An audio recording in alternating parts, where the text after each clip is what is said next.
नाज़रीन, तलार में पीअण जे पाणी खोट ख़िलाफ़ शहरी पैसनि ते पाणी वठण ते मजबूर आहिनि। वधीक तफ़सील हिन रिपोर्ट में। तलार शहर जे केतिरनि वार्डन में पब्लिक हेल्थ खातो, टाउन इंतजामिया ऐं लाॻापियल इंतजामिया नाहे सबबि तलार जे केतिरनि वार्डन में हिन वक़्तु वाटर सप्लाई पाणी जो बहिरान आहे। इन हवाले सां तलार जे शहरीनि एहतजाज कयो आहे। अचो त हिननि सां ॻाल्हायूं त असांखे छा था ॿुधाइनि।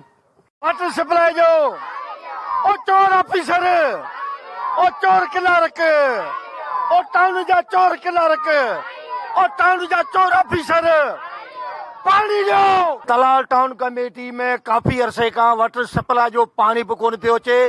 पब्लिक हेल्थ कमेटी वारा टाउन ते हणनि पिया, town officer public health Badin ते हणनि पिया। टाउन कमेटी वारनि ऑफिसरनि खे असां 2-3 दफ़ा दरख़्वास्तूं बि ॾिनियूं, रड़ियूं बि कईसीं। ही कहर जी मौतमार गर्मी, ही कॾहिं कॾहिं 4 महीननि खां पोइ पाणी बंदि आहे, जे अचे थो त बदबूदार अचे थो। उहो वाटर सप्लाई जेको टाउन अमलो न पियो पिए, उहो ग़रीब माण्हू पीअनि था। कपिड़नि धोइण जो बि पाणी लाइक़ु कोन्हे, उहो बि पाणी बंदि आहे 4 महीननि खां। असीं पब्लिक हेल्थ बदीन खे चऊं था त हाणे जेकॾहिं पंहिंजो भब भरे पूरो कयो अथव त महिरबानी करे हिन कहर जी गर्मी में तलार जे वार्ड नंबर कच्छी मोला, कारिया मोला, जत मोला ऐं वार्ड नंबर ॿियो गोपांग जतोई मेलनि में पाणी न हुअण जे करे हिते जो ग़रीब अवाम पैसनि ते पाणी भरण लाइ तयारु आहे। जेको पंहिंजो पेट जो गुज़र नथो करे सघे, उहो पाणी पैसनि खां वठण ते मजबूर आहे।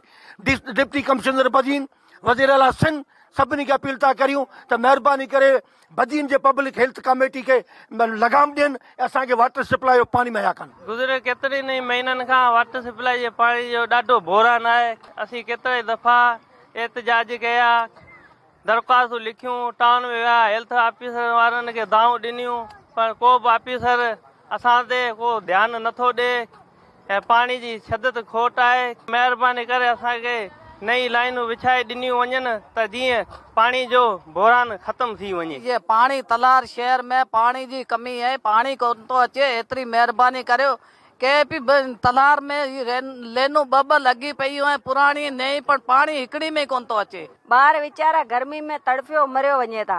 हेतिरो पाणी अचे थो धप वारो, हू पे असीं पीयूं था, पोइ बि ॿारनि खे ख़ारिश आहे, जुलाब आहे, सभु कुझु थिए थो। एतिरी महिरबानी करियो असां ते।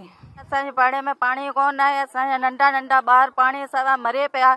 असांजे घर में कोई कपिड़ा धोइण जो न, ॿारनि खे वेचाड़ियूं करियूं, पाणी मिले कोन थो। हाणे असीं ग़रीब माण्हू किथे वञूं? छोकिरा मानी वानी पचायूं, पाणी हुजे त मानी पई पचायूं, छा में पचायूं? पाणी ठुप कोन आहे, असांजे पाड़े में पाणी ई पई कोन। हाणे असीं किथे वञूं ग़रीब माण्हू? पाणी अचेव तॾहिं बि बदबूदार पाणी पियो अचे ऐं पाणी अहिड़ो बि अचे त कपिड़ा धोइण जी मुसीबत आहे, ॿारनि खे वेचाइण जी मुसीबत आहे, मानी पचाइण जी मुसीबत आहे, पीअण जी मुसीबत आहे। ऐं पाणी अचे थो तॾहिं बि अहिड़ो गंदो पाणी अचे थो जेको कंहिं कम जो कोन्हे। कैमरामैन अली रज़ा ख्वाजा सां गॾु मोहम्मद हुसैन गोपांग, KTN न्यूज़ तलहार।